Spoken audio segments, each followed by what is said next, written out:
Hello दोस्तों, MTSS classes Darbhanga में आप लोग का स्वागत है। आज हम बात करेंगे हिस्ट्री के चैप्टर नंबर 1 के बारे में, सब्जेक्टिव क्वेश्चन के बारे में। चलिए आज हम लोग देखते हैं क्वेश्चन नंबर 1, राष्ट्रीयवाद क्या है। राष्ट्रीयवाद क्या है उसके बारे में समझेंगे।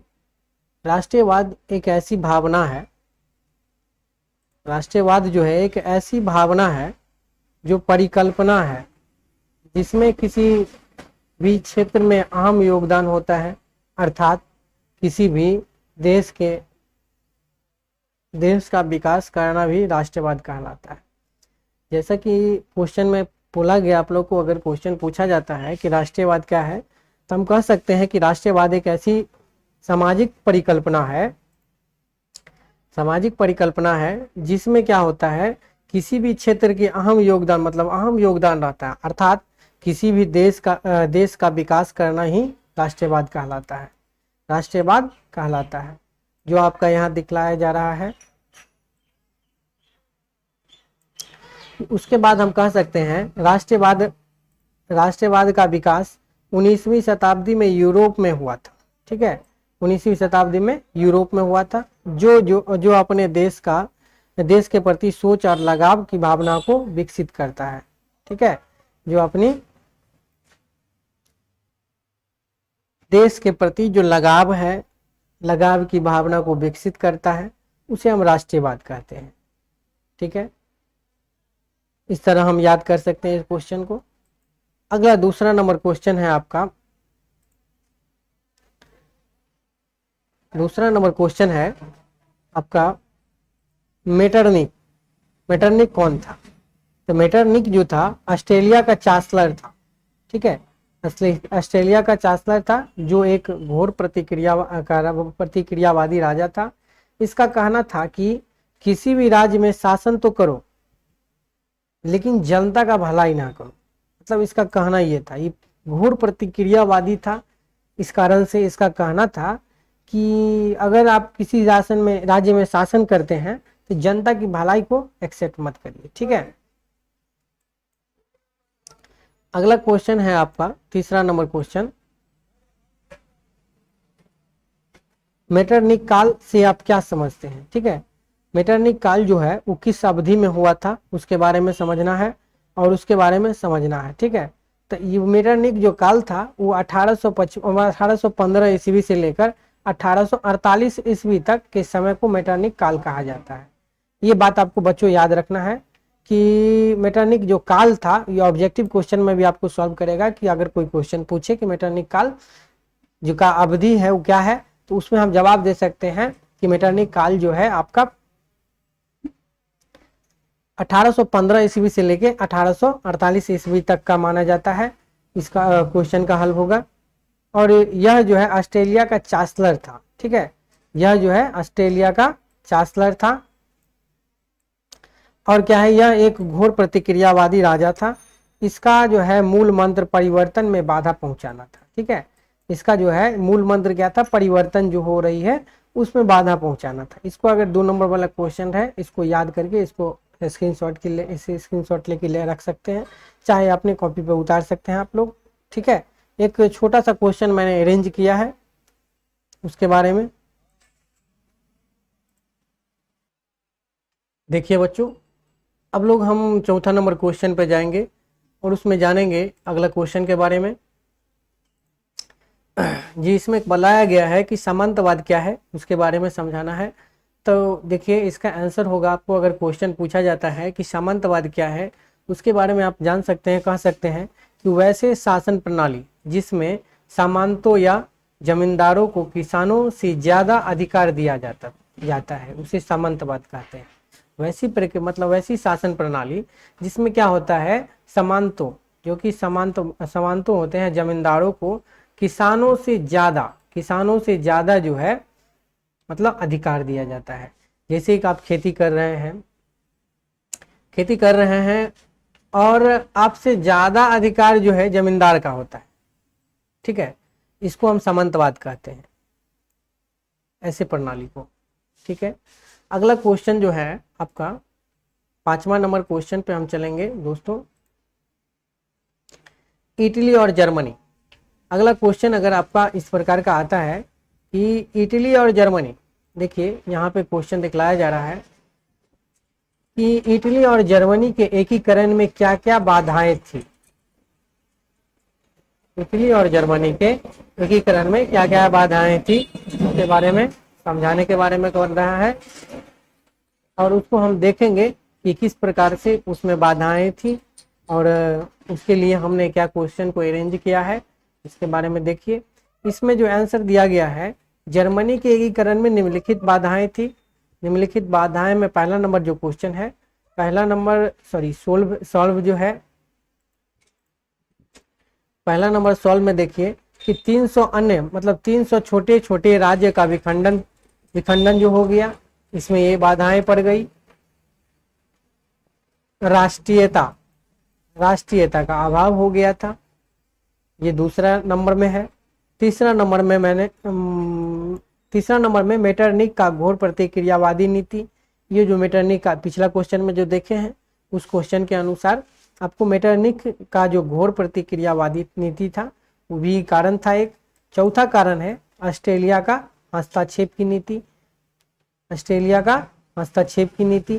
पांचवा कारण आपका जो है आर्थिक, सामाजिक एवं राजनीतिक क्षेत्रों में अभाव। ये 5 पॉइंट लिखकर आप 2 नंबर आराम से 2 नंबर 3 नंबर ला सकते हैं। 2 नंबर वाली क्वेश्चन में इस चीज को लिख सकते हैं आप, ठीक है। अगला नंबर क्वेश्चन, हम 6 नंबर क्वेश्चन पे चलते हैं।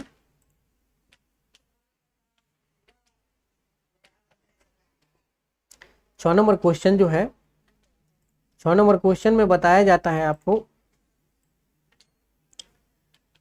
पूछा जा रहा है कि मध्यम वर्ग से आप क्या समझते हैं। मध्यम वर्ग से आप क्या समझते हैं उसके बारे में समझाएं। तो समाज में रहने वाले वैसे लोग, यहाँ जो दिया हुआ है, समाज में रहने वाले वैसे लोग जो अपना जीवन निर्वाह छोटे छोटे व्यापार और नौकरियों के माध्यम से करते हैं, उसे मध्यम वर्ग कहते हैं, ठीक है। तो ऐसा जो क्वेश्चन दिया गया है आपका, मध्यम वर्ग से आप क्या समझते हैं, उसके आंसर के बारे में हम देखेंगे। समाज में रहने वाले वैसे लोग जो अपना जीवन निर्वाह छोटे छोटे व्यापार और नौकरियों के माध्यम से करते हैं, वैसे उस वर्ग को हम क्या कहते हैं, मध्यम वर्ग के बारे में कहते हैं। उस वर्ग को हम मध्यम वर्ग भी कहते हैं, ऐसा भी लिख सकते हैं आप लोग।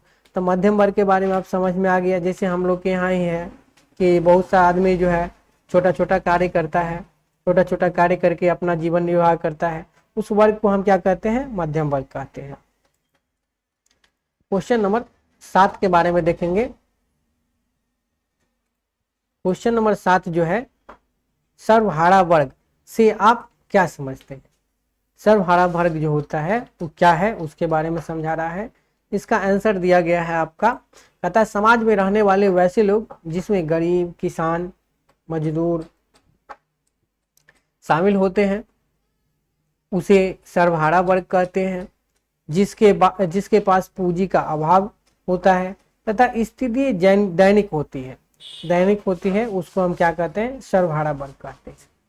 जैसे अपने यहाँ भी बहुत आदमी का जो है गरीब रहता है, काम करने में मान के चलिए सक्षम नहीं है, किसान है, किसान के पास ऑलरेडी कुछ धन के प्रॉब्लम रहती है।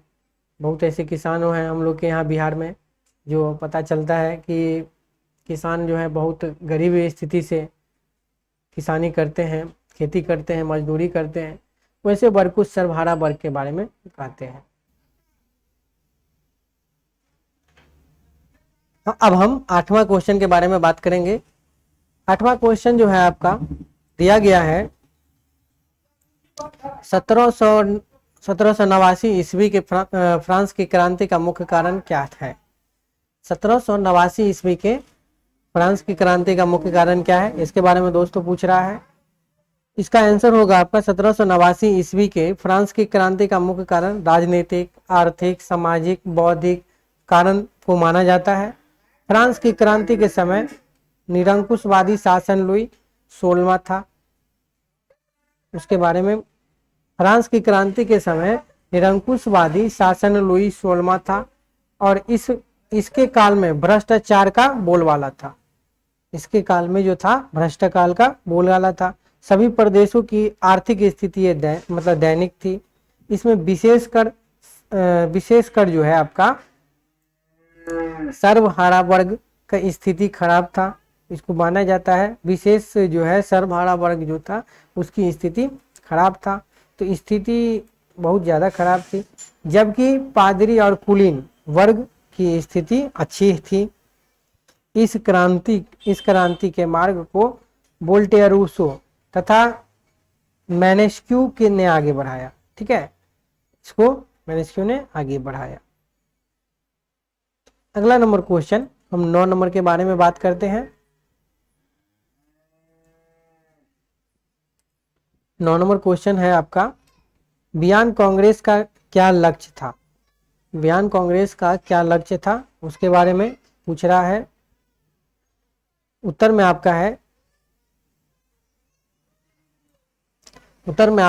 1789 से 1815 तक जो भी घटना घटा है उसे दोहराया ना जाए, और नेपोलियन के द्वारा जो भी विकास का आंदोलन चलाया गया है उसे दबा दिया जाए, और यूरोप में जैसी स्थिति है उसे कोई परिवर्तन ना होनी चाहिए। इसका जो बियान कांग्रेस का जो लक्ष्य था यह कब तक चला? 1789 से लेके 1815, जो घटना है उसी को ना दोहराया जाए, नेपोलियन के द्वारा जो विकसित जो आंदोलन जो था उसको चलाया जाए, उसे दबा दिया जाए, मतलब उसे दबा दिया जाए, तथा यूरोप में जैसी स्थिति उसने कई परिवर्तन ना होनी चाहिए। बस इसका बियान कांग्रेस का यही लक्ष्य था आपका। 10वां क्वेश्चन है आपका, 10वां क्वेश्चन है आपका, समाजवाद क्या है? समाजवाद क्या है उसके बारे में पूछ रहा है। इसका आंसर में आप देखिएगा, इसका आंसर में जब कोई बड़ा देश किसी छोटे देश पर जबरदस्ती अपना अधिकार जमा लेता है। ठीक है, जब कोई बड़ा देश छोटे देश पर जबरदस्ती अधिकार जमा लेता है, जिसे साम्राज्यवाद कहते हैं। और समाजवाद का आर्थिक शब्द शोषण करना होता है। ठीक है, शोषण करना होता है। इसके बारे में आप कह सकते हैं कि समाजवाद ऐसी प्रक्रिया है। ठीक है, मिलते हैं अगले वीडियो में दोस्तों। 10 क्वेश्चन को मैंने इस वीडियो में ख़त्म कर दिया। वीडियो देखने के लिए धन्यवाद। आप में अगर मेरे चैनल पर नए हैं तो मेरे चैनल को लाइक एंड सब्सक्राइब करें, सब्सक्राइब करना ना भूलें।